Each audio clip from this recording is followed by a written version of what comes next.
Joined now by Wisconsin linebacker Chris Borland. And Chris, before we get into some of the specifics on the field, you had the injury problems last year. I think everyone wants to know, how are your shoulders? They're feeling good so far. This is our first day of hitting in pads, but I was pleased with my performance, and I didn't have any trouble with my shoulders.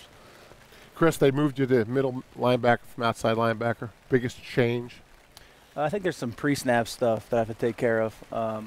As an outside linebacker, you listen to the calls more so from the safeties and the front call. Now it's on my shoulders to make the calls, communicate with the D-line, with the safeties, and my fellow linebackers.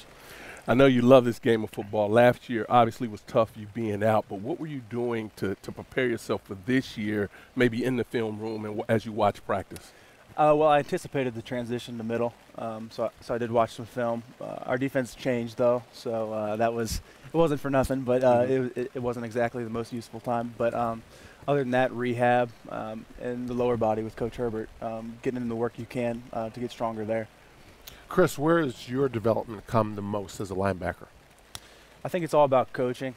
Coach Hucks is new here, and he's great. And you got to look the details. He stresses the details. And I came in as a pretty raw player, but I think in the last couple of years, through focusing on the details, I've really been able to polish my game. How have you been able to handle, I'd say, the pressure? Because you've gone from a guy that was playing special teams, then all of a sudden became a huge part of the defense, rushing the passer. Now this year, you're expected to make those big plays and really lead this defense. How's that adjustment been? It could be difficult at times, but I think it comes when you have more responsibility, which is nice, actually, because you can focus on the responsibility. You have more expectations when you're a starter, but then you also have more responsibility, so you get more to focus on, and focus on that can eliminate the distractions. You mentioned new defense, new defensive coordinators, obviously, with Coach Doran moving on. What are the changes we're going to see? Schematically, we're a little different, a little more blitzes, but we talked about it today in meetings. We may run more different schemes, but it's not going to work unless our mentality is right.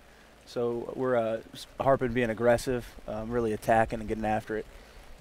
Chris Borland, former Big Ten Defensive Freshman of the Year. Appreciate you coming by. Good to see you back on the field, Chris. Thank you very much.